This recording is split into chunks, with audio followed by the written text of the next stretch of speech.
sommes en train de voir donc la, ce qu'écrit le texte biblique que nous avons commencé à analyser. Et nous allons le compléter maintenant. C'est l'histoire, donc le récit biblique où pour la première fois, on parle de non pas de Jérusalem, mais de Chalem. Hein, on l'a vu. Rappelez-vous que Meler, non, c'est pas ici. Voilà, ou Malkit Tzedek, voilà, le Malkit Tzedek Meler Shalem, voilà le mot Shalem, hein, qui est une bourgade, bien sûr, dont le roi était Malkit Tzedek.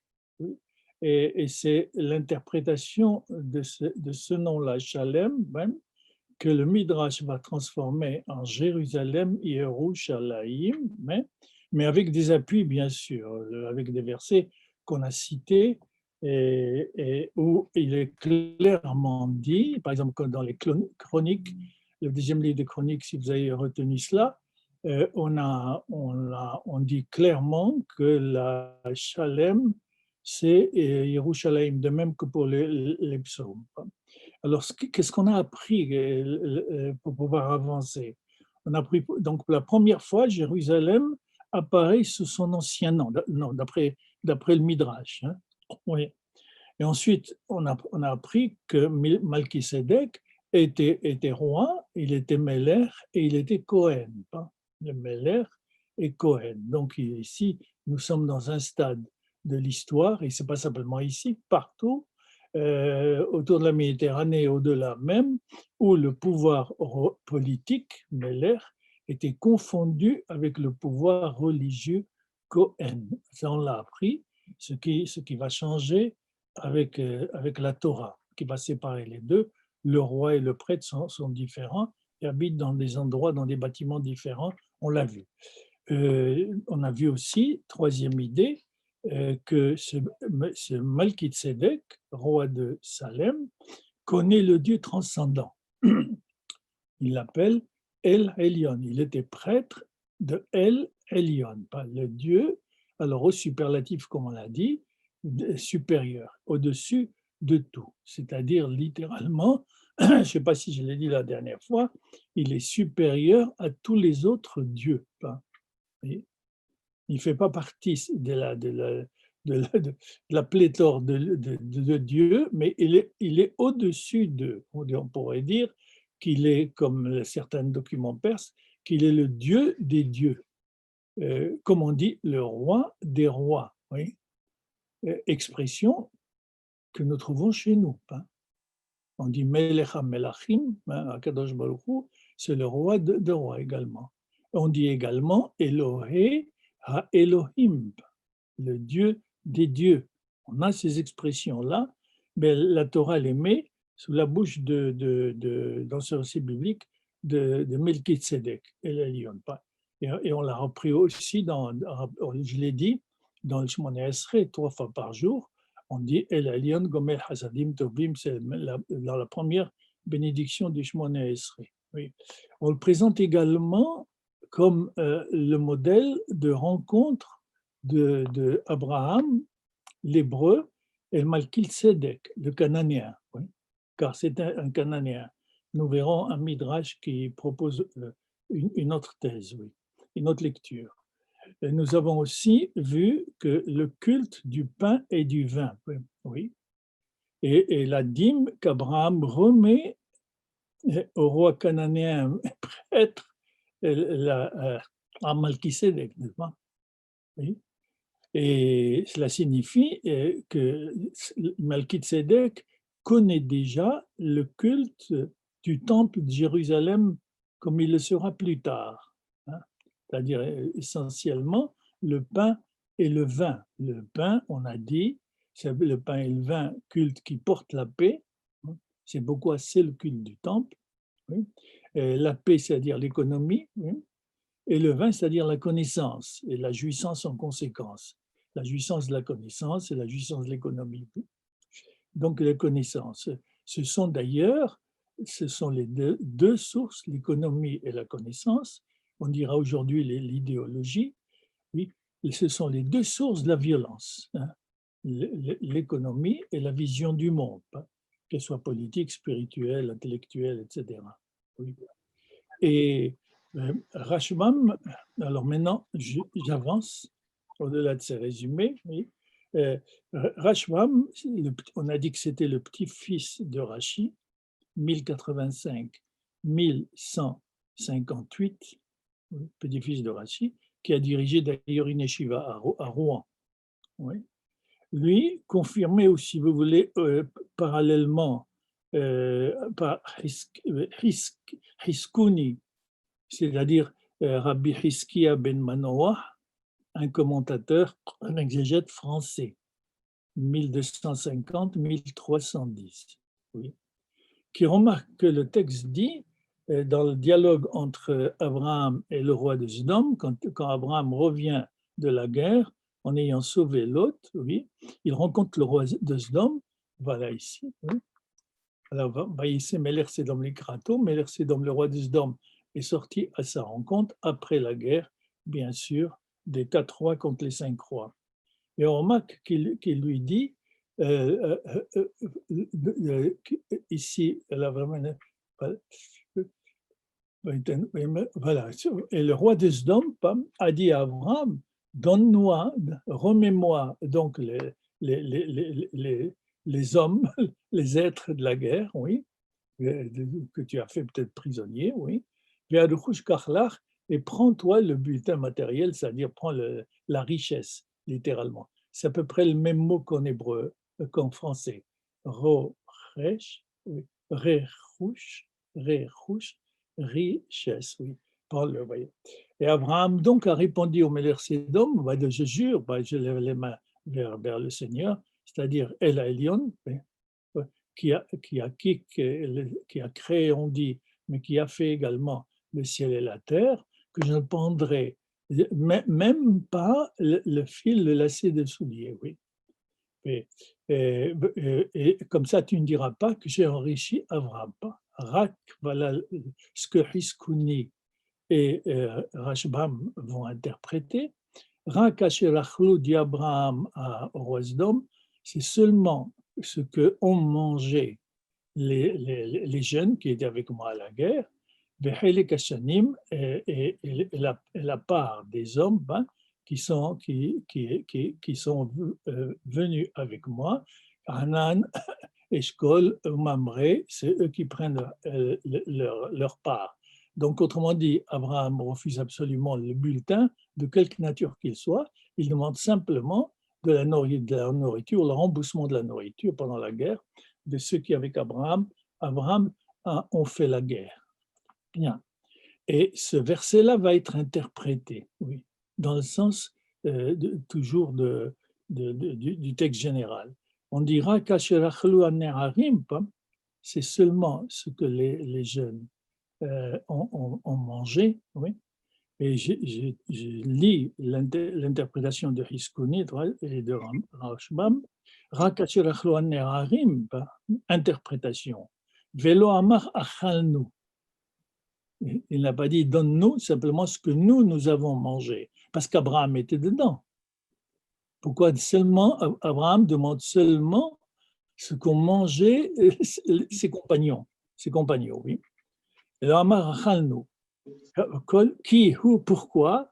Parce qu'il a, lui, mangé, oui, de ce que lui donne de la nourriture de Malkisédek. Il a préféré la nourriture de Malkisédek à la nourriture de Sdom, l'idolâtrie. Tandis que Malkisédek est déjà, d'après le texte, monothéiste, puisqu'il pense qu'il y a un Dieu au-dessus de tous les dieux, qu'il appelle le Dieu supérieur, on dira aujourd'hui dans notre langage, le Dieu transcendant. Autrement dit, je résume maintenant tout ce qu'on a fait avec l'idée supplémentaire que je viens de dire. Au total, il y a une identification totale de ce qui se passe entre Malkisédek et Abraham, avec le culte futur à Jérusalem. C'est comme si Malkisédek n'était pas simplement prêtre à Salem, il était prêtre à Jérusalem, déjà, oui. Et donc il fonctionne, il accomplit le culte exactement comme le prêtre le fera au temple de Jérusalem. Tout se passe comme si quelque chose se transmettait de Malkitzedek à Abraham. Oui. On reconnaît donc, d'une part, qu'il y a des juges des nations, Malkitzedek, oui, qui œuvrent pour la justice, Tzedek, Malkitzedek, qui œuvrent pour la justice. Oui. Et cette rencontre se passe à Jérusalem. Donc Jérusalem est la cité, d'après ces interprétations, de la rencontre entre Abraham, c'est-à-dire Israël, et les justes des nations. C'est intéressant aujourd'hui, pour l'actualité également aujourd'hui. Voilà une première idée de synthèse que nous tirons de ce que nous venons de voir. Et il y a, si vous voulez, une reconnaissance réciproque, qu'il y a des justes des nations, et leur rencontre se fait à Jérusalem, et c'est la fonction de Jérusalem de produire la rencontre entre Israël, Abraham donc, et les justes des nations, Malkitzedek. Oui. Dîme, et il donne la dîme et la bénédiction au nom du Dieu transcendant. Oui. Nous allons maintenant passer à une autre thèse qui va vous paraître étrange, mais c'est nos commentateurs qui poussent l'interprétation et la liberté de l'interpellation jusque-là. C'est Hiskoni de nouveau. Oui, Hiskoni qui dit Malkitzedek, le roi Malkitzedek, Ubar mina kehuna ve'untanah le Abraham. Il s'est produit quelque chose d'exceptionnel que Malkitzedek, qui était prêtre, oui, a cessé d'être prêtre quand il a rencontré Abraham et qu'il a passé la prêtrise à Abraham. Ça signifie qu'Abraham a reçu, vous voyez comme c'est quand même étrange, Abraham a reçu ici la prêtrise de Melchizedek, oui. Et la question se pose de savoir pourquoi on a enlevé la keuna, la prêtrise de chez Melchizedek pour la remettre à Abraham. Alors, je précise, comprenez ici prêtre, Cohen, pas dans le sens où l'on entend plus tard dans le temple. Oui. Cohen, c'est-à-dire quelqu'un qui est chargé exactement comme en arabe. C'est celui qui n'est pas chargé simplement d'une fonction au temple, mais c'est celui qui est prêtre ou non, Abraham, et d'ailleurs Abraham n'était pas prêtre, puisqu'il a reçu d'après ce Midrash, cette interprétation, la Keuna, la prêtrise de Malkitzedek, donc être Cohen dans ce sens-là, c'est-à-dire maîtriser ici pour Malkitzedek le politique et le religieux. Donc il a passé la prêtrise à Abraham, c'est Abraham qui va avoir la fonction dans laquelle s'était installé déjà Malkitzedek. Mais cette fonction-là ne laisse pas Malkitzedek. Mais c'est Malkitzedek qui l'a introduite, en la transmettant à Abraham.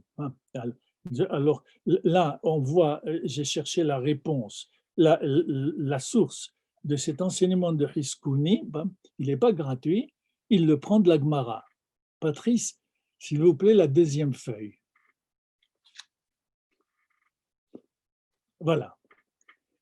Alors, c'est dans la Gemara de Nedarim, pour ceux qui notent la référence, 32b. C'est-à-dire la page 32, et la feuille 32, la page B. Puisque je vous ai dit déjà que la page de la Gemara, elle porte un numéro pour les deux, la feuille de Gemara, elle porte un numéro pour les deux pages, A et B.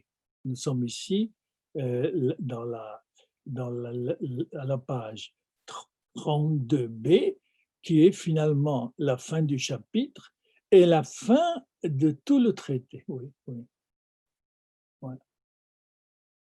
je crois, oui. Bon, on va voir. En tout cas, la fin du chapitre. Alors, voilà ce que dit la Gemara. Bikesh HaKadosh Baruch Hu, le Saint béni il est, a cherché. Leotzi Keuna Mishem, il a voulu faire sortir, c'est-à-dire d'accorder, de donner la Keuna, la prêtrise Hachem, le troisième, l'enfant de Noé. Oui. Chez Nehemar, comme il dit, Veu Kohen Alion, puisqu'on dit de Melchisedec qu'il était le prêtre du Dieu transcendant. Hein. Et pourquoi il a perdu cette fonction? Kevan, comme chez Igdim, il a dit avant, il a fait précéder la bénédiction d'Abraham à la bénédiction de Dieu, à Macambon, ici. C'est un des noms de Dieu. Au lieu de bénir d'abord Dieu, ensuite bénir l'homme, Abraham, il a béni d'abord dans le texte Abraham, et après il a béni Dieu. Alors Dieu a décidé de faire sortir la prêtrise d'Abraham, comme il est écrit, il l'a béni, et il a dit, béni Abraham au Dieu transcendant, qui crée ou qui fait ou qui organise le ciel et la terre, ou Baruch el Elyon, et béni le Dieu transcendant. On voit bien que le texte qu'on vient de voir, montre que la bénédiction d'Abraham dans l'esprit religieux de Malkitzedek, du El Elyon de Malkitzedek, a précédé la bénédiction pour Dieu, alors que normalement, c'est l'inverse qu'il doit faire. Amarlo Abraham. Alors Abraham lui a répondu à cette manière de hiérarchiser les bénédictions. Est-ce qu'on fait précéder la bénédiction du serviteur à la bénédiction, à la bénédiction de celui qui l'a créé, du Créateur? Il faut d'abord bénir. La remarque Abraham, nous sommes dans le Midrash. Hein. Cela n'est pas dans la Torah. Hein. Mais c'est le Midrash qui, interprétant des versets de la Torah, oui, montre qu'elles peuvent porter cette signification. Ouais. Parce qu'à travers cette signification, bien l'Agmara veut dire quelque chose, qu'on va voir, bien sûr. Miyad, alors aussitôt, Netana et Abraham, il a donné, Malkitzedek a compris, et puis il l'a donné à Abraham. Sheneemar, comme il est dit, Neum Hashem l'a donné, alors on prend ici un verset des psaumes, oui, et on dit Neum Hashem l'Adoni, psaume, je cherche la référence, excusez-moi, psaume 110, 1. Ouais. C'est les David Mizmor, c'est un psaume de David, oui. Il dit Neum Hashem l'Adoni, oracle du Shem, du Seigneur, à mon Seigneur, oui. Il s'agit donc ici, mon Seigneur, dans le contexte des psaumes, je vais en parler tout à l'heure très rapidement, il s'agit de David. Oui. Et un psaume, donc les David Mizmor, c'est comme ça que le psaume est introduit. Pour David, donc, c'est le prophète qui écrit, c'est la parole du Seigneur, oui, oracle du Seigneur à mon Seigneur David, Chev Limini. Oui. Chev Limini, installe-toi à ma droite. Oui. Oui. Ad Ashito Ivecha, afin que je fasse, ouais, de tes ennemis, oui, l'escabeau de tes pieds. Ouais. Alors il s'agit de David, et David a réussi, oui. Puis c'est lui qui a fait l'unité d'Israël avec les guerres qu'il a menées contre ceux qui voulaient occuper la terre comme lui.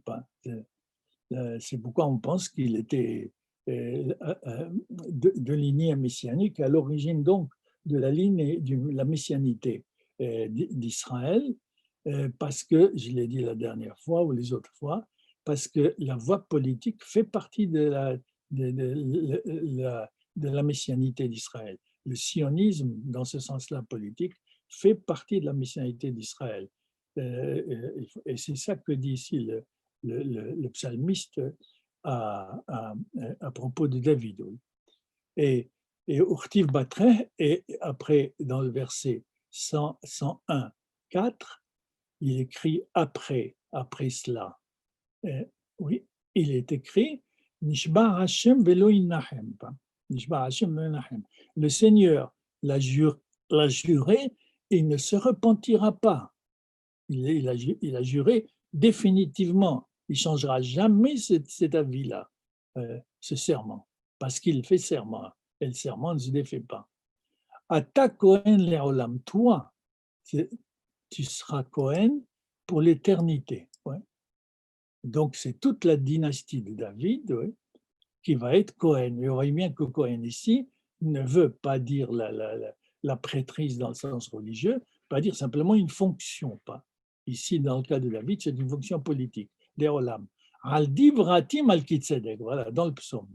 Al-divrati malkitzedek, tu es prête pour toujours, selon la parole de Malkitzedek, voilà ce qu'on a dit.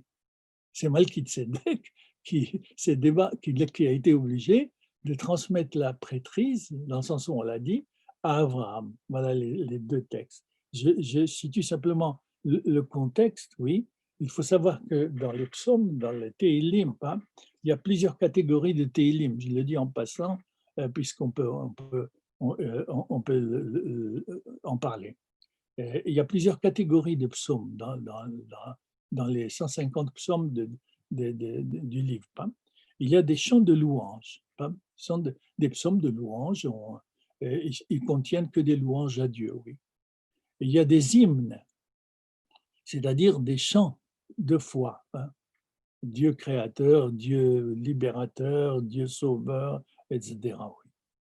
Il y a des cantiques. Principalement, on y viendra, bien sûr, principalement cantiques sur Jérusalem et sur le temple. Et puis, il y a des chants qu'on appelle les chants royaux ou les chants du règne. C'était des psaumes qui glorifiaient le roi, soit Dieu, pour dire que c'est lui qui est le roi des rois, soit précisément le roi politique, le roi qui était là, qui est installé et qui est sur son trône. Donc il y a des psaumes du règne qu'on récitait, qu'on chantait à l'occasion, par exemple, de l'intronisation du roi. C'est cela dont il s'agit ici. L'intronisation de David, comme on l'a dit pour chaque roi, n'est-ce pas? Assieds-toi à ma droite, tu vas vaincre tes ennemis, oui. Et aussi, j'ai juré que c'est toi qui dois être le roi, la fonction royale, oui, pour ta dynastie, selon la parole de Malkitzedek, ce qu'on vient de voir, dynastie royale. Et c'est pourquoi aussi la royauté est héréditaire. C'est toi, David, oui, ici, et de même on le répète pour chaque roi, il ne peut y avoir qu'une dynastie, la dynastie de David, jusqu'au moment où le Messie sortira, sera issu de cette dynastie, il ne peut pas sortir d'une autre dynastie. Oui. Cohen Eliot. Et c'est ça qui a différencié les Judéens, c'est-à-dire ceux qui ont occupé la Judée avec capitale Jérusalem, avec Benjamin bien sûr, et puis les 10 tribus du Nord, après le schisme provoqué à la mort de Salomon, les 10 tribus du Nord qui sont appelées Israël, Israël à l'origine, et qui avaient comme capitale tardive, mais une capitale Samarie. Voilà. Donc la prêtrise fut donnée à Abraham et à sa descendance. Et comment comprendre cela? Comment comprendre cela? Eh bien, c'est à l'origine, ici, un tri s'est fait, oui, à partir de Shem. Et on pense que Malkitzedek descend du Shem. Il y a Midrash même qui dit que c'est Shem lui-même qui était le roi. Donc, il y a une partie du monde qui a été donnée à Shem, comme les deux autres parties du nord et du sud de la Méditerranée ont été données aux deux autres garçons, aux deux autres fils de Noé. Il y a le troisième donc, Shem, dont nous descendons, nous, les Shémites, les Sémites. Oui. Et Shem a pris, d'une manière générale, il a pris la région de la terre de Canaan, la terre promise ou la terre d'Israël. Oui. Et c'est lui donc qui devait s'installer. Oui. Mais seulement, il se trouve qu'il y a une dynastie, donc, en général, ou alors comme dit le Midrash, c'est Shem lui-même qui était roi, ouais, Dieu a été obligé de faire un tri. Il ne veut pas donner la fonction, la Keuna, à tous les Sémites. Hein. Il enlève de tous les Sémites Shem, Malkitzedek, et il la donne à l'intérieur des Sémites à cette dynastie qui est descendue de Héver, qui est l'un des descendants de Shem, et ce qu'on appelle les Hébreux. Et les Hébreux, qui font partie des Sémites, mais il y a un tri. Mais les Hébreux, eux, ont donné naissance, bien sûr, au patriarche, hein, et c'est une sélection qui se fait à travers les Hébreux, qui descendent de Héver, encore une fois, qui reçoit, oui. Oui. Et il va transmettre cela, vous connaissez cette histoire, aux 10 tribus. Mais il va y avoir encore un tri qui va se faire, qu'on ne va pas prendre n'importe quelle tribu, oui, puisque tous descendent d'Abraham, toutes descendent d'Abraham, et il devrait avoir cette fonction, les 12 tribus.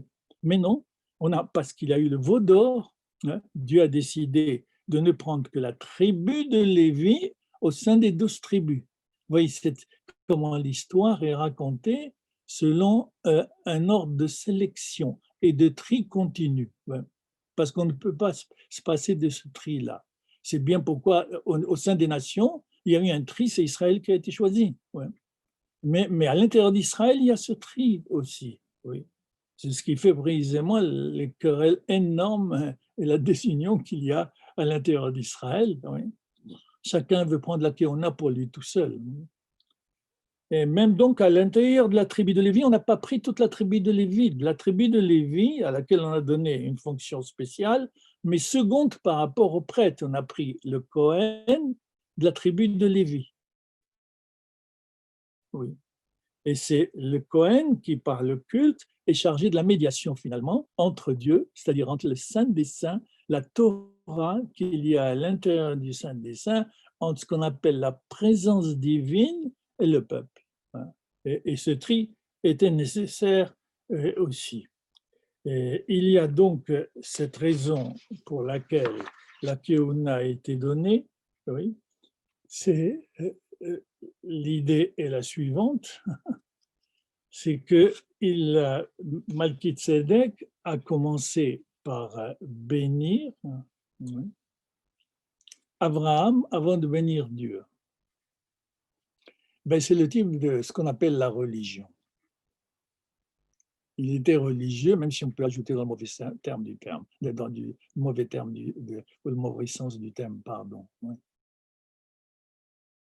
Il a béni d'abord l'homme, ensuite il a béni Dieu. Il ne bénit Dieu que si les hommes sont bénis. Autrement dit, Dieu est un besoin. Il répond à nos besoins. S'il ne répond pas à notre besoin, même s'il est transcendant, on n'y croit pas. Ce Dieu transcendant n'est Dieu que parce qu'il répond aux besoins de l'homme. Parce que l'homme en a besoin. Alors que la véritable spiritualité juive, c'est la spiritualité, la relation par amour. Que l'homme soit heureux ou malheureux, ou en termes de Gemara, qu'il y ait le bien et le mal, que la catastrophe arrive, que la mort soit là, la maladie soit là, ou non, qu'il y ait la santé totale et l'équilibre et la paix et la justice, il faut bénir Dieu. On ne bénit pas Dieu simplement sur les réussites et ce qui se passe, et sur les victoires et sur l'utilité. On bénit Dieu, qu'il y ait le mal ou pas. Bien qu'il y ait du mal, bien qu'il y ait Auschwitz, je bénis Dieu. Bien sûr, c'est difficile, mais c'est ça qu'on appelle la spiritualité.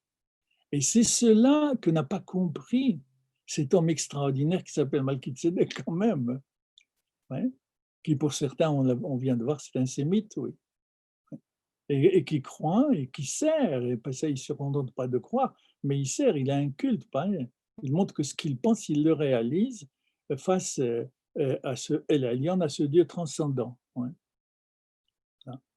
Donc il y a un lien, oui, de la nouvelle conception de Dieu portée par Abraham et par ses descendants.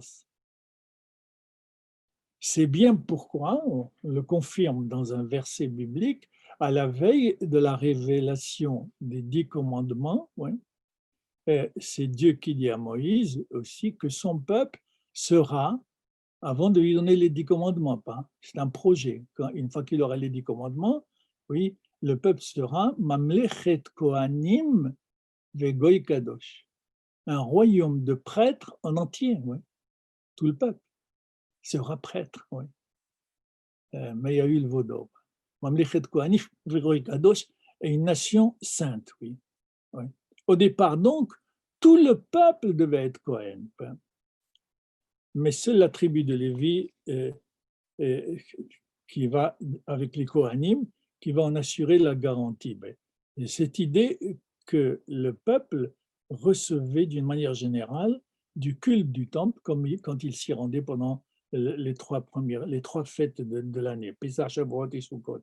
Il fallait chercher cette idée 3 fois l'an par toutes les tribus, qu'ils viennent au temple et qu'ils voient en même temps qu'il y a un temple, que Dieu aide, etc., de tous les attributs dont on qualifie Dieu, qu'ils le voient, mais en même temps qu'ils fassent leur unité autour du temple et qu'ils témoignent de leur unité par le culte qu'ils voient au temple. Et ce culte auquel ils assistent au temple, 3 fois l'an, quand ils n'habitent pas à Jérusalem, ou ils n'habitaient pas à Jérusalem plus tard, 3 fois l'an, leur permet de comprendre en même temps qu'ils forment un peuple uni, ou ils devraient former un peuple uni, mais en même temps, sens négatif, que malheureusement, il n'y a que les Lévites et les prêtres qui s'occupent du temple. Ce n'est pas eux. Alors que c'est eux qui auraient dû aussi, en lisant plus littéralement le texte, que ce que Dieu voulait, c'est, d'après le Midrash, c'est que chacun des Hébreux, chacun des Juifs plus tard, soit le temple. Que chacun intérieurement qui devient lui le temple, le lieu du face-à-face avec Dieu. On va voir tout à l'heure ce que cela signifie avec un autre texte. Oui, oui. Donc ici, ce qui fait la valeur de Jérusalem, précisément, c'est ce témoignage que les 12 tribus reçoivent, aussi bien négativement que positivement, qui est ce qu'on appellera plus tard, comme Rosenzweig l'a compris et l'a développé, la libération à Pessah, la révélation à Shavuot, oui, deuxième fête, et troisième fête, Sukkot, qui est le Shalom, c'est-à-dire le salut. Oui. Ce qui fait la valeur de Jérusalem, c'est le roi dans son palais et le prêtre dans son temple. Et ça c'est marqué définitivement dans Jérusalem, et pas simplement dans l'histoire, avec ce que cela signifie aussi. Oui. Jérusalem est la garantie, on verra au fur et à mesure des textes pourquoi ça se précisera, mais ici c'est l'idée qui se dégage de l'étude qu'on venons de faire, des textes qu'on venons d'analyser, et ce qui se dégage de cela, c'est que Jérusalem, et à Jérusalem seul, qu'on peut voir le témoignage, on a toujours échoué là-dessus, qu'on voit le témoignage de cette unité entre le roi et le prêtre, c'est-à-dire de ces deux fonctions, et c'est à cette responsabilité qu'a été appelée, d'après le Midrashim que nous venons de voir, Jérusalem. Et nous aurons à répondre à la question, et pourquoi c'était à Jérusalem seul, pourquoi pas dans une autre ville, une autre ville d'Israël, bien sûr. Bon, il y a des raisons historiques, mais ça ne suffit pas. Mais dans n'importe quelle ville ailleurs, oui. Et je vous ai dit la dernière fois qu'au Maroc, il y avait trois petites Jérusalem, ouais, symboliques. Oui, voilà. Et il me faut maintenant préciser, avant de quitter ce texte, oui, il faut préciser euh, une idée très importante que dégage Ramban, Nachmanide, un kabbaliste, oui, qui précisément a fui à Jérusalem les croisades. C'était le temps des croisades, 1194-1270, et puis il a fui pour sauver sa vie, et il s'est installé à Jérusalem où il a créé une communauté qu'il dirigeait, oui. Oui. Alors, il remarque que Malkitzedek parle du El Elyon seulement, chaque fois, oui. Mais Abraham, quand il va reprendre cette expression, il va ajouter Hachem. Hein. Hachem, le tétragramme, le nom, Hachem El Elyon, c'est ce qui n'existe pas chez Malkitzedek. Et Ramban veut savoir pourquoi Abraham a ajouté Hachem, quelle est la différence finalement. Oui. Mais il dit que El Elyon, El veut dire une puissance, une force. Oui. C'est-à-dire le din. Et Hachem, vous connaissez cela, c'est le service par amour. Oui.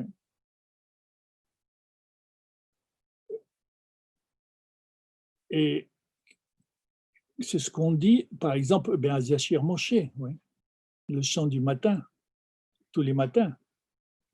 Mikamocha ba'elim Hachem, qui est comme toi parmi les Elim, les dieux, Hachem.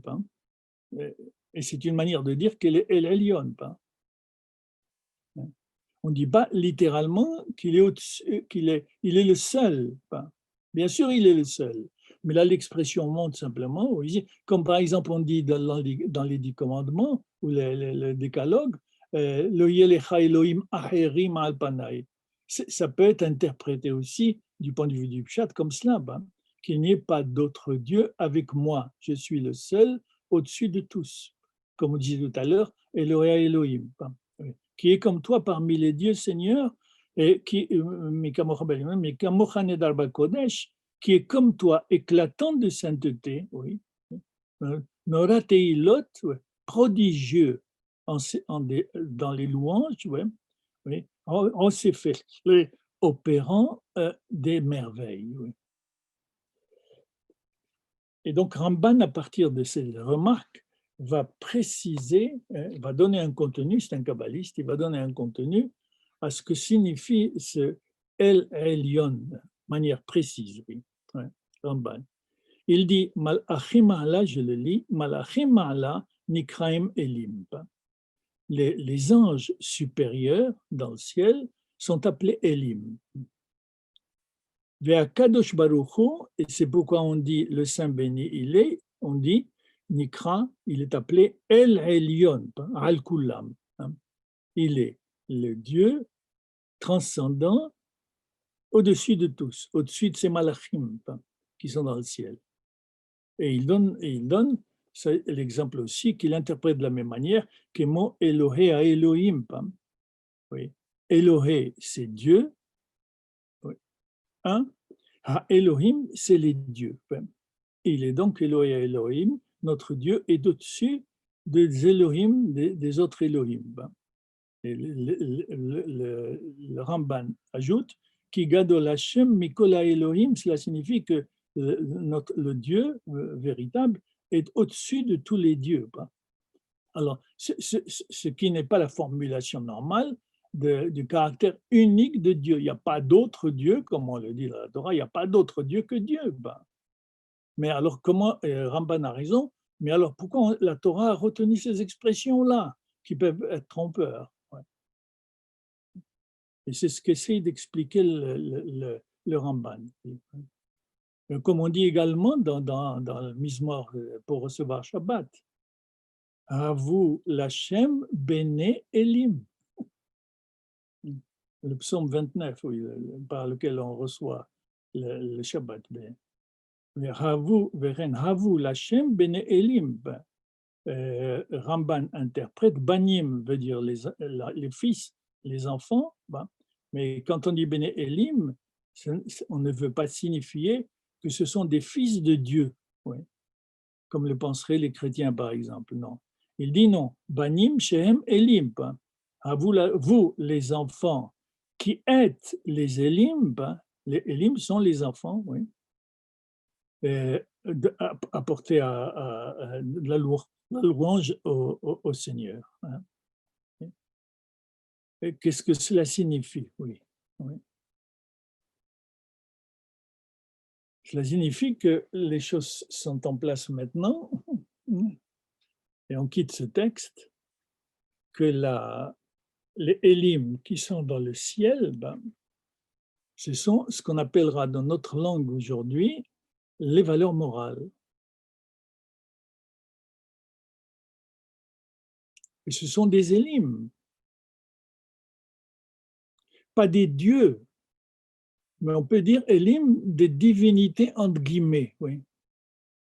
Autrement dit, ils ont le caractère divin, ces valeurs. Et en effet, ils ont toutes les qualités de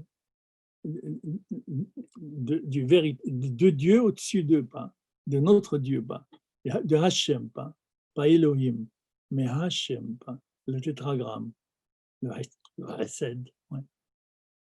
Ils ont les mêmes qualités, la justice est absolue, elle est là, et puis elle est transcendante, elle est au-dessus.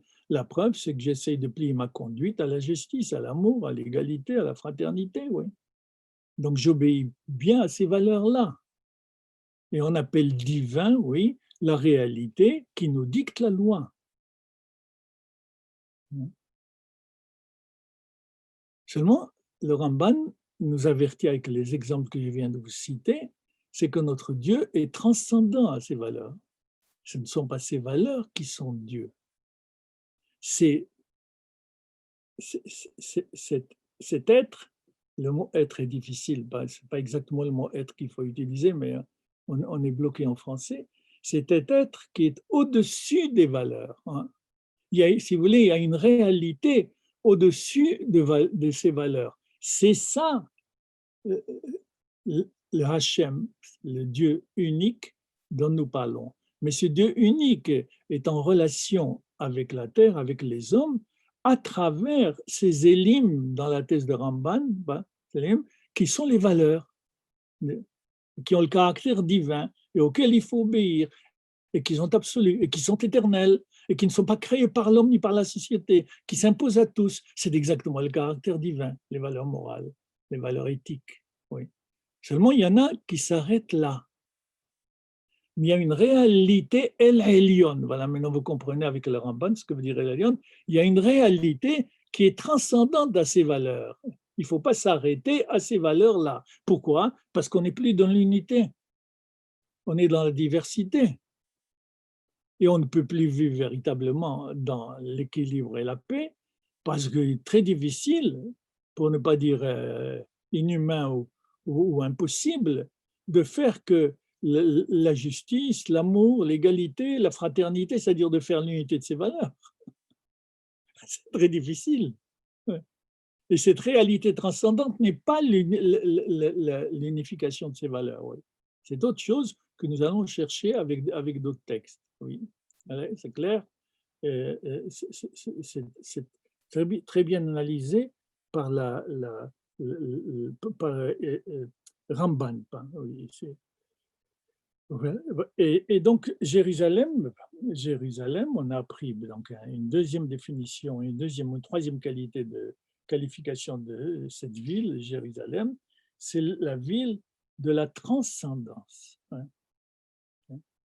C'est la différence qu'elle a, rappelez-vous la dernière fois, quand j'ai parlé de la ville en général, c'est la différence qu'elle a avec toutes les autres villes qui se Ninive, Babel, etc. Oui, on l'a vu ça. Oui. La ville fondée par Caïn pour son fils Hanor, on a analysé cela là-bas. Oui. Mais toute cette ville échoue parce qu'elles n'ont pas cette dimension de la transcendance. Elles arrivent au plus haut à ces valeurs morales, parce qu'il y a des juges de nation, donc qui obéissent à ces valeurs morales, mais qui s'arrêtent là. Ouais.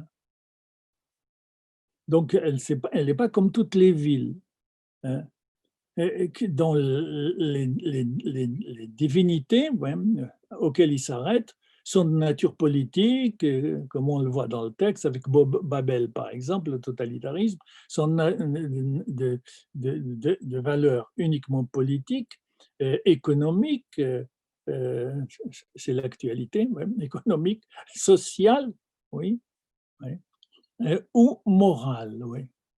Ouais. Mais il y a, si vous voulez, dans notre langage, ici, à chercher à comprendre cette réalité, à recevoir de la Torah et du Midrash, cette réalité au-dessus de ces valeurs, oui, qui est désignée par le tétragramme, oui, qui ne lit pas comme il est écrit, vous le savez, oui, oui, et dont la Torah parle et qui est la spécificité du peuple d'Israël autour de Jérusalem. Et c'est cette réalité au-dessus, ce n'est pas les valeurs morales elles-mêmes, mais c'est les élimes, voilà les élimes, mais c'est cette réalité qui est condition du véritable shalom. Et c'est ça finalement l'arrière-idée, la dernière arrière-pensée de tout ce qu'on vient de voir, c'est qu'est-ce qui transforme Shalem, Malkitzedek, qu'est-ce qui transforme Shalem en Yerushalayim, c'est le shalom. Il manque un vav à shalem, shalom, shalom. Exactement le vav, pour ceux que cela intéresse, le vav de l'alliance avec Pinhas, shalom, qui est brisé. Oui. Et les kabbalistes interprètent même les consonnes et même les voyelles, oui, en leur donnant sens. Pourquoi? Parce qu'ils prennent cela euh, littéralement là, hein, au pied de la lettre. La Torah est révélée. Si elle est révélée, c'est que donc elle s'ouvre à des horizons infinis d'interprétation. Et chaque mot, chaque lettre, chaque chapitre, chaque événement, chaque personnage ouvre à cette dimension-là.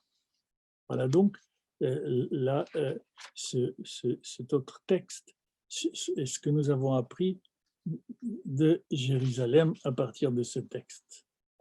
Et on passe maintenant au troisième texte qui est très connu, oui, soit parce que nous le lisons tous les matins, 7 jours sur 7, mais les Sfardim, le Shabbat, ils ne le lisent pas. Ils commencent plus loin chez les Sfardim.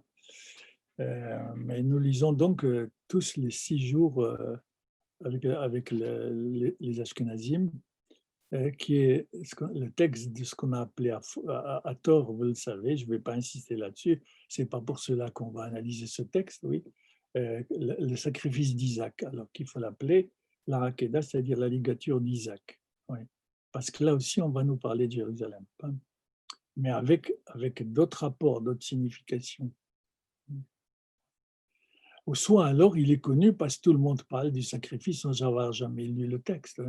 Le sacrifice d'Isaac, mais personne non seulement n'a pas lu le texte, mais ne l'a pas analysé, comme le Midrash l'analyse, pour essayer de voir les significations qui nous permettent de lire ce texte d'une manière adulte et d'une manière authentique, j'allais dire aussi, grâce au Midrash. Donc, c'est le chapitre 22, vous le voyez, Kavbet. Alors, je le lis, puis j'arrive à ce mot-là, à ce terme, que le Midrash va assimiler à Yerushalayim. Voyez, ce fut après ces paroles, oui. Abraham est à Guérard, ici, avec les textes qui sont avant. Et puis, il est là-bas, d'après le calcul du Midrash, pendant 20 ans, il était à Guérard, oui. Et puis, ce fut après ces paroles. Alors, on se demande quelles sont ces paroles. Il y a 20 ans de silence, oui. Ça, c'est un Midrash, peu importe. Vers Elohim Nissa et Abraham. Vers Elohim Nissa et Abraham. Yomer Elav Abraham, il l'a appelé, il lui a dit Abraham. Abraham répond, me voici. Oui. voyez déjà, oui, et une nuance très importante qui est plus qu'une nuance, oui. C'est vers Elohim Nissa, Dieu on traduit pour le moment comme cela, oui, Nissa est Abraham, il a mis à l'épreuve Abraham. Ouais. Donc on nous avertit à l'avance que c'est une épreuve, qu'Abraham ne va pas sacrifier Isaac. Pour lui, oui, il est court, mais pour Dieu, c'est une épreuve. C'est-à-dire, je vous avertis, dit Dieu, c'est une épreuve, mais bien sûr que je ne vais pas le laisser sacrifier Isaac. Ouais. Dès le départ, hein, on nous annonce déjà le résultat et le sens dans lequel il faut comprendre ce texte. Que c'est pour Abraham, eh ben, il était convaincu, la foi le convainquait de sacrifier Isaac, où il croit avoir entendu cela de Dieu, il fallait sacrifier son fils. Mais alors que le texte dit, Dieu a éprouvé Abraham, il l'a éprouvé. Sinon, il lui aurait dit, Vayomer ha-Elohim le Abraham, Abraham, Vayomer Hineni, il lui dit, prends ton fils et sacrifie-le.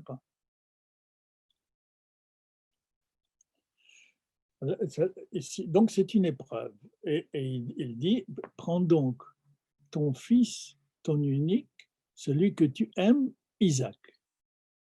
Et donc, il le soumet avant à plusieurs épreuves. Oui. Il lui fait passer des épreuves avant de l'éprouver par cette 10e épreuve, car c'est la 10e. Parce que la Torah ne raconte que 10 événements d'Abraham qui sont les 10 épreuves devant lesquelles auquel Dieu soumettait Abraham. Mais il a réussi en 9, pas. Maintenant, il faut réussir au 10. Dieu dit, prends donc ton fils. Et Abraham n'a pas dit spontanément que c'était Isaac. D'après le Midrash. Sinon, on ne comprend pas pourquoi ton fils, ton unique que tu aimes. Prends Isaac. Prends donc ton fils. Et Abraham répond d'après le Midrash, j'ai 2 fils, Dieu, tu as oublié, j'ai Ismaël. Et donc, en tant que père, il a réussi. Et Abraham, nous savons qu'il aimait Ismaël. Ouais. Nous savons qu'il a fait une querelle à Sarah.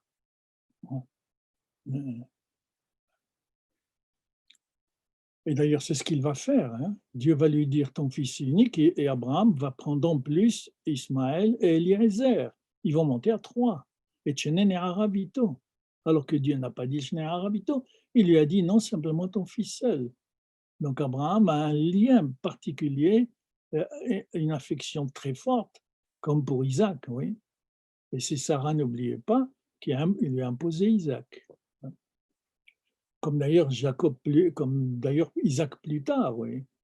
Il voulait faire passer la fonction, la keuna, dans le sens où on l'a dit, par Isaïe. C'est Rivka qui lui impose. On va le lire Shabbat prochain. C'est Rivka qui lui impose Jacob, oui. Donc, alors il dit, donc ton fils, bon j'ai compris, Dieu lui dit, d'accord, je veux dire ton fils unique. Oui. Et Abraham répond, chacun des deux est unique à sa mère. Ismaël est unique à sa mère Agar, et Isaac est unique à sa mère Sarah. Asher Hafta, celui que tu aimes, dis-moi. Et Abraham répond, je les aime les deux. Alors, il est éprouvé, il est mis à l'épreuve en tant que père, en tant que époux aussi, et puis Asher Hafta en tant que père aimant ses enfants, en tant qu'homme capable d'amour. Mais Abraham, Dieu sait s'il savait ce que voulait dire l'amour. Et Dieu finalement répond, tu m'embêtes, excusez-moi, prends Isaac. Velech lecha va-t'en. La vie d'Abraham termine sur l'Ech Lecha et elle commence sur l'Ech Lecha, quand il lui dit de quitter la Babylonie. Ouais. Et entre les deux, il y a les 10 épreuves. Ouais. Mais le véritable Lech Lecha, c'est celui-ci maintenant, hein, la 10e épreuve. Va-t'en vers la terre, le pays de Moria. Alors, c'est ce mot qu'on va analyser, parce que le Midrash va dire c'est Jérusalem. Hein. Mais on va voir comment. Pas. Le texte ne dit pas va-t'en vers Elesa Moria, un pays qui s'appelle Moria. Mais Abraham ne sait pas. Oh, quel Moria. Oui. Comme il lui a dit d'ailleurs, le premier Lecha, c'était la même chose. Il lui dit Lech Lecha, va-t'en de ta patrie, etc. Elle a Ares Asharaïka vers une terre que je te montrerai. Il ne lui dit pas que c'est la terre de Canaan. Donc il y a une aventure véritable ici, oui. Et c'est Abraham donc qui doit chercher ce que veut dire Amoria. Le texte ne le dit pas, le Midrash va le dire. Et il va arriver à cette conclusion que Moria, on va voir comment, par quel chemin il y arrive. Cette terre à Moria, oui, c'est la montagne de Sion sur laquelle a été construit le temple, et donc nous sommes bien à Jérusalem. Ah, mais maintenant, c'est gratuitement dit, il faut le justifier, oui. Ouais.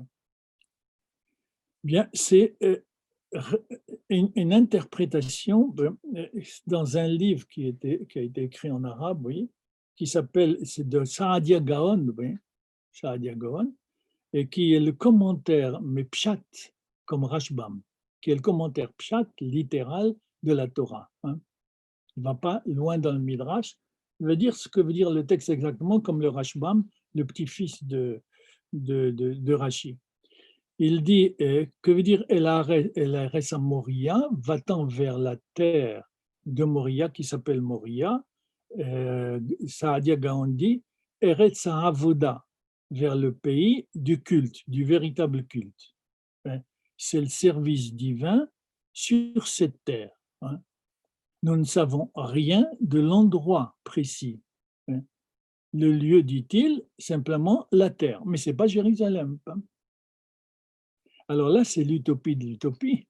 Saadia Gaon nous suggère que le lieu du culte par excellence, ça il le dit, c'est Jérusalem, et c'est tout Israël qui aurait dû être Jérusalem.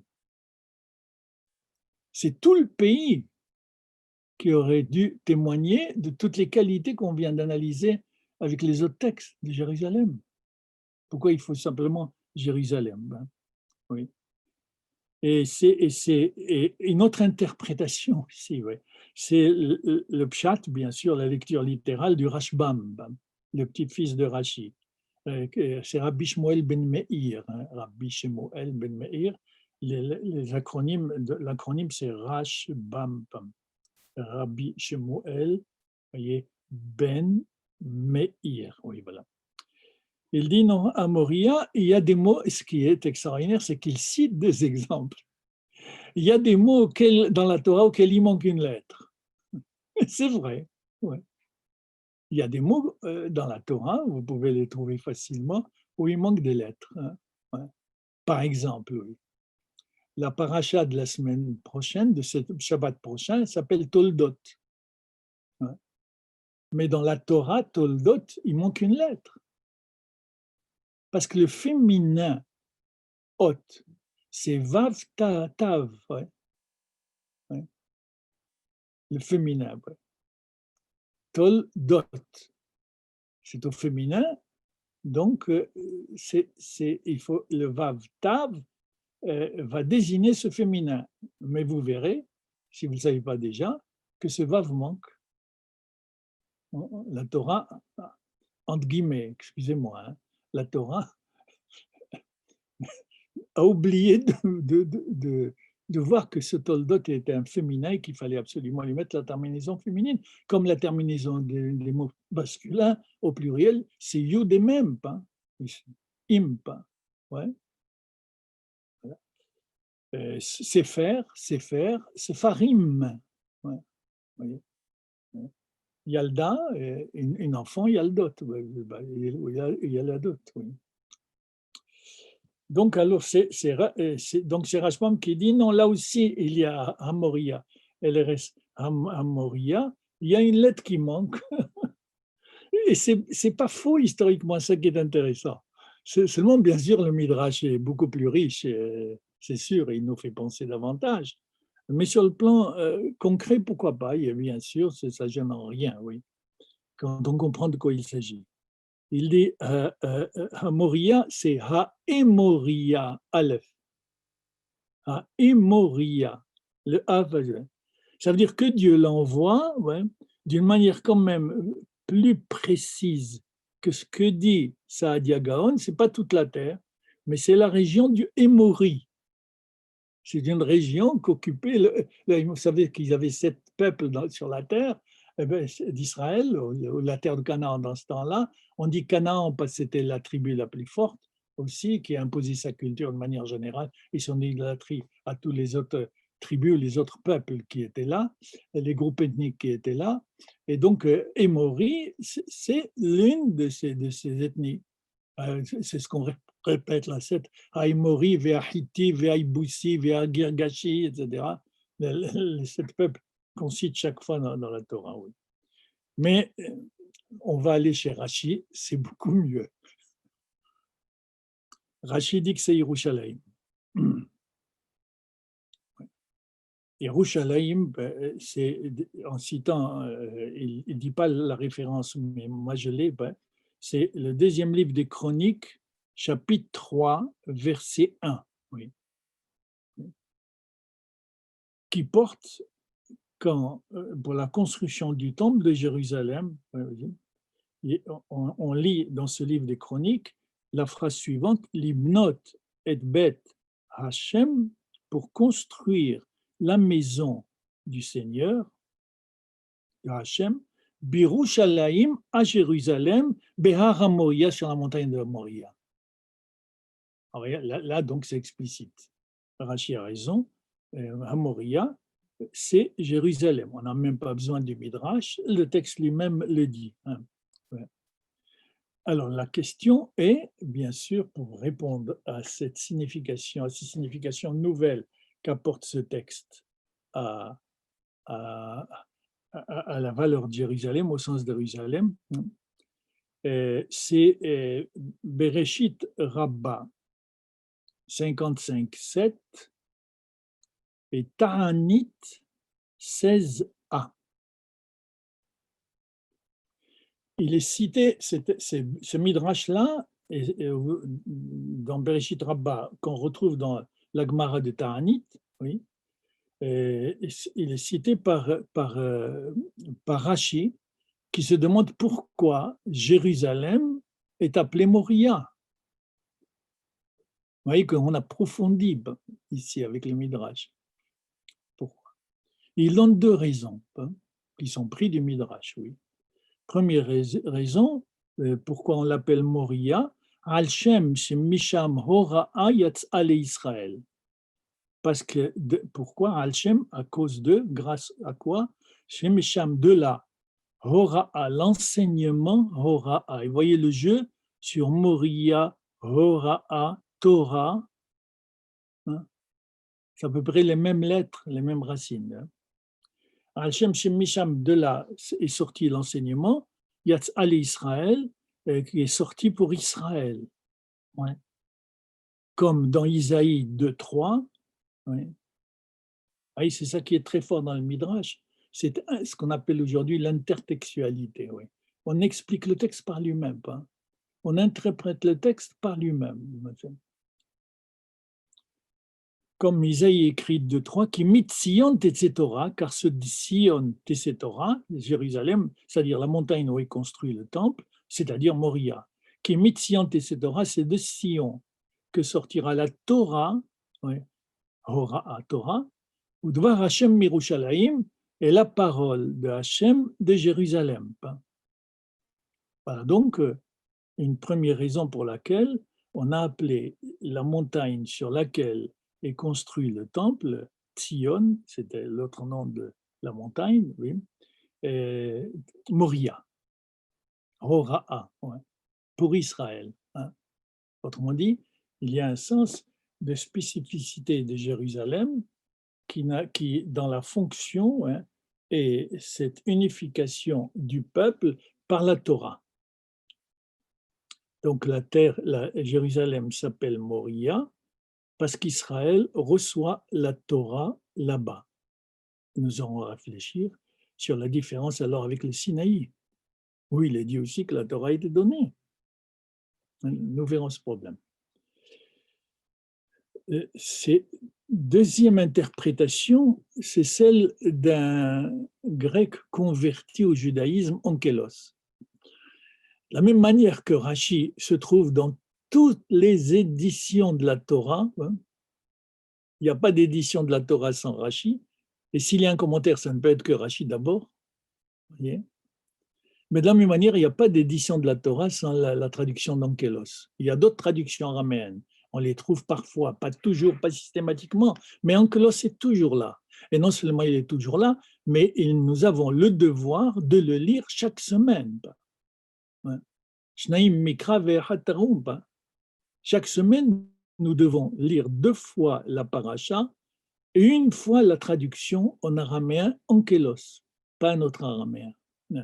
Rien de voir. Donc, c'est une interprétation, c'est une traduction importante. Mais c'est une traduction qui n'est pas scientifique. Comme aujourd'hui, on réclamerait une traduction rigoureuse et la plus proche possible du texte original, etc. Non, ça c'est la science, c'est pas ça Onkelos. On s'aperçoit que très souvent, Rashi renvoie à Onkelos, il dit, comme Onkelos l'a dit, que Onkelos lit donc le texte, traduit le texte, mais en y intégrant des éléments du Midrash. Autrement dit, du temps d'Onkelos, lorsque la Torah a été lue le Shabbat à la synagogue, en 3 ans, aujourd'hui c'est 1 an, 3 ans, Onkelos, lorsqu'il traduisait le texte hébreu pour le Kahal, ouais, il l'interprétait en même temps. Ouais. Il traduisait, mais il introduisait du Midrash de l'interprétation dans cette traduction. Si bien qu'on peut, d'une manière générale, si on y réfléchit d'une manière systématique et ordonnée, etc., ou scientifique, on peut, en lisant Onkelos, savoir comment la Torah a été comprise de son temps. Mais pas totalement, parce que bon, elle n'introduit pas aussi souvent qu'on le désirait le Midrash. Oui.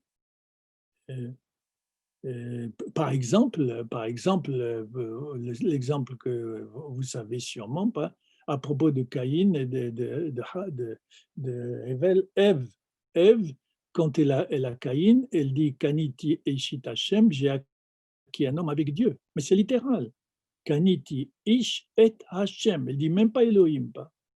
J'ai acquis un enfant, c'est ça qu'elle dit de Caïn, c'est pourquoi elle appelle Caïn, hein, Kaniti, je l'ai rappelé, Caïn, pourquoi Kaniti, je l'ai acquis, Ish, Kaniti Ish, mais et Hachem, du tétragramme. Et ça a gêné Onkelos. Alors il va introduire le Midrash. Et ça va bien avec ce qu'on a vu tout à l'heure avec Ramban. Non, pas. Il traduit, non, j'ai acquis un homme avec les anges de Dieu. C'est de l'interprétation. Pas c'est une expression difficile. Elle a acquis un homme avec Dieu. Prenez-le littéralement et vous êtes dans le christianisme. Alors, Onkelos, lui, il traduit Al-Shem, pourquoi on l'appelle Moria, Al-Shem, parce que pour le nom, grâce à Avodat HaKetoret, le service de l'encens. Parce qu'il dit, là-bas, au temple, ici, on brûlait mort, l'amir, nerf, le nard, mais tous les autres parfums. Donc, Moria, Jérusalem s'appelle Moria parce qu'on y brûle l'encens. Et là, j'ai le plaisir de citer mon rabbin sur ces midrash-là, à Casablanca, qui nous l'a expliqué ainsi, oui. La Torah est donnée pour Israël, bien sûr, oui. mais c'est spécifique à Israël. La Torah n'est pas donnée aux nations. Le Midrash dit qu'ils l'ont refusé.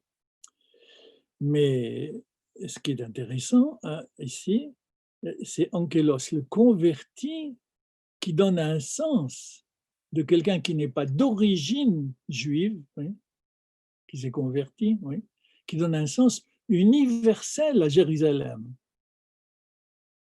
alors qu'il s'est converti au judaïsme, alors qu'il sait que Misham Hora'a, bien sûr, que Mitziante se Torah ou Hashem Yerushalayim, et il l'a lu dans la Torah, avec tous les commentaires et toutes les interprétations sûrement, dans le Midrash. Oui.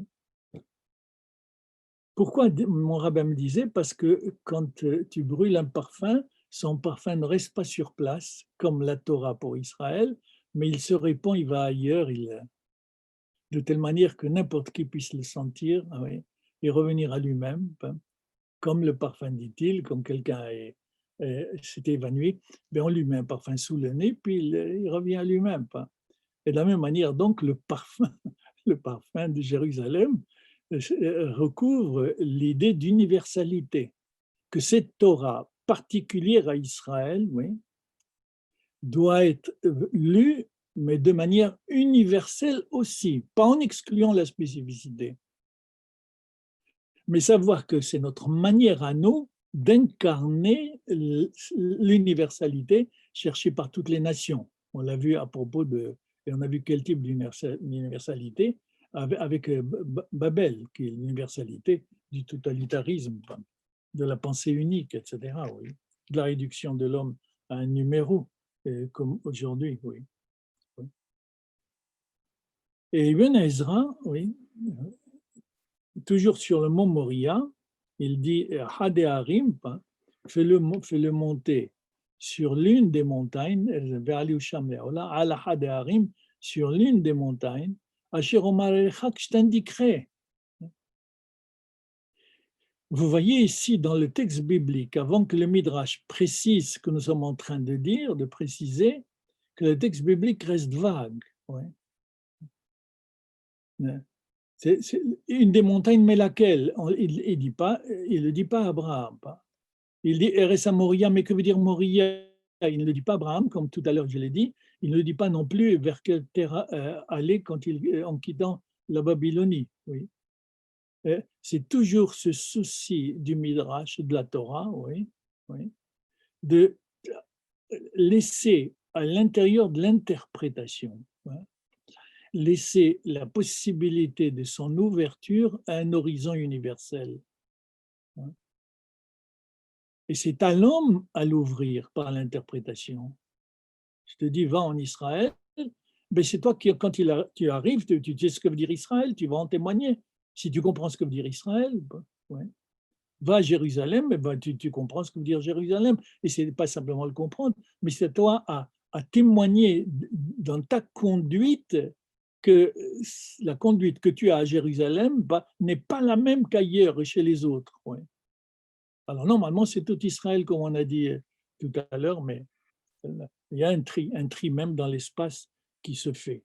Alors il y a Haderaim, l'une des montagnes d'Ibn Ezra, al Hadeharim, sur l'une des montagnes. Sham, il dit pourquoi? Parce que Sham Nivnevaït, parce que là-bas, je veux, mais sans le préciser, parce que là-bas, je veux construire ma maison. Ouais.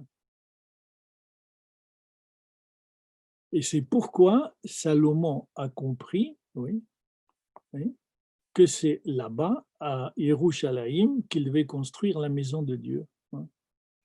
Ben Shlomo est à Baït Birushalayim, et Shlomo a décidé de construire la maison de Dieu à Jérusalem. Oui. Donc là. Et on trouve une autre précision, encore à propos toujours de Jérusalem. Vous voyez, on aborde ce texte uniquement du point de vue de Jérusalem. Je ne suis pas en train de l'interpréter dans le sens de la ligature. Oui. Oui. Ça prendrait énormément de temps. Oui. C'est le psaume. Il y a un psaume que nous récitons d'ailleurs à Shavuot.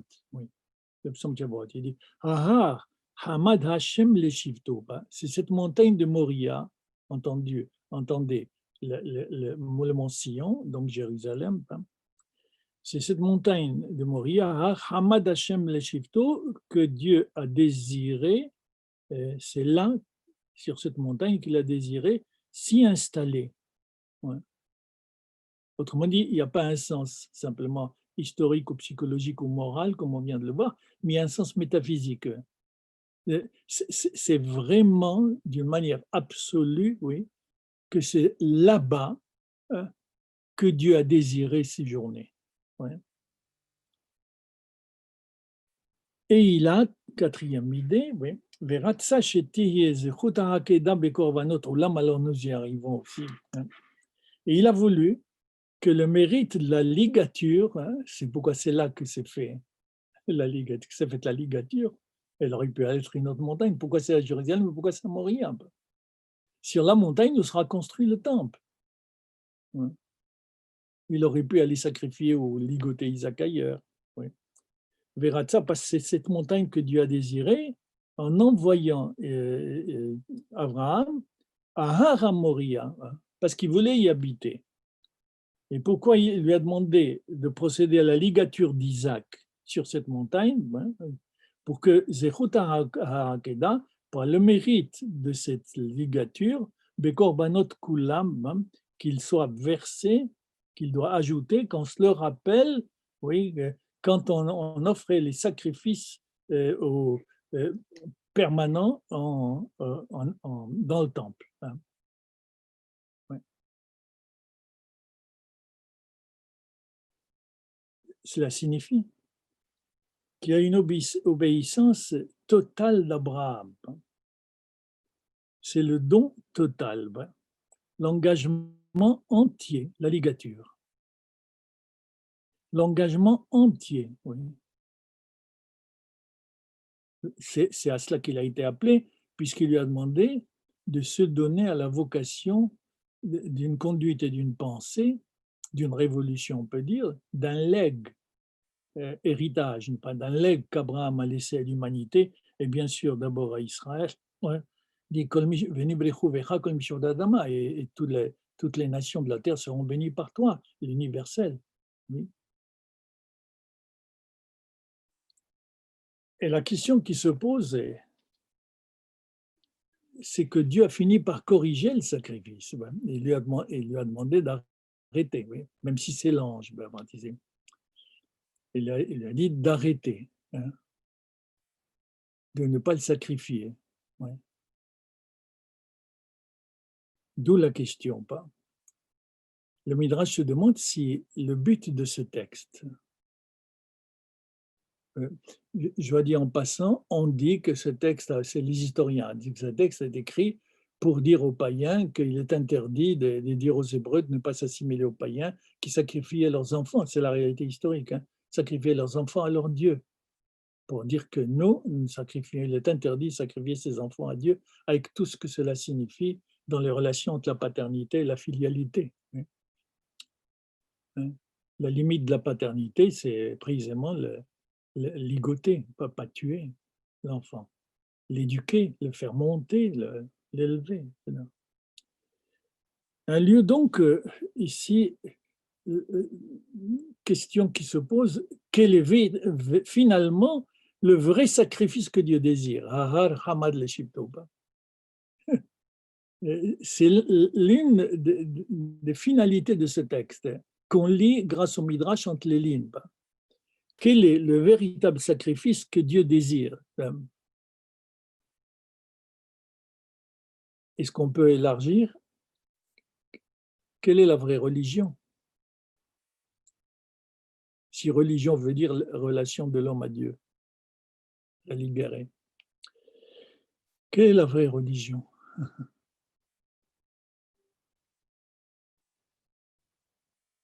Est-ce le total abandon à Dieu comme Abraham?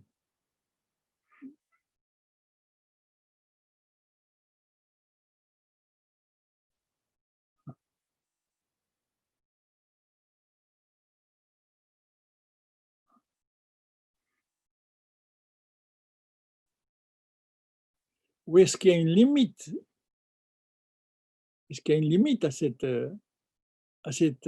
amour pour Dieu. Ouais.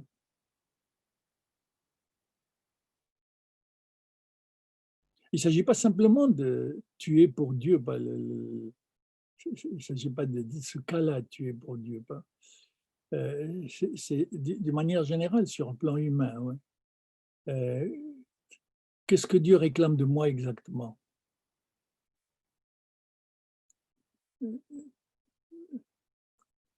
Que je me donne totalement. Mais que veut dire me donner totalement? Me donner totalement, cela signifie dissoudre mon identité pour ne plus être communion entre guillemets avec Dieu. Hein. Être entièrement absorbé par Dieu. Et c'est là la religion. Ouais. Ou est-ce que quand même, je participe avec lui à la construction du monde comme il me l'a demandé, je suis son collaborateur comme il me l'a demandé, je continue tous les jours par ma conduite individuelle et collective à construire le monde et à l'ordonner comme il m'a montré l'exemple dans les 6 premiers jours, avant de me confier ce monde, ça vous le savez. Ou est-ce qu'au contraire, garder quand même ma présence en moi et être capable de discuter avec lui comme le fait le Midrash, comme le font les rabbins?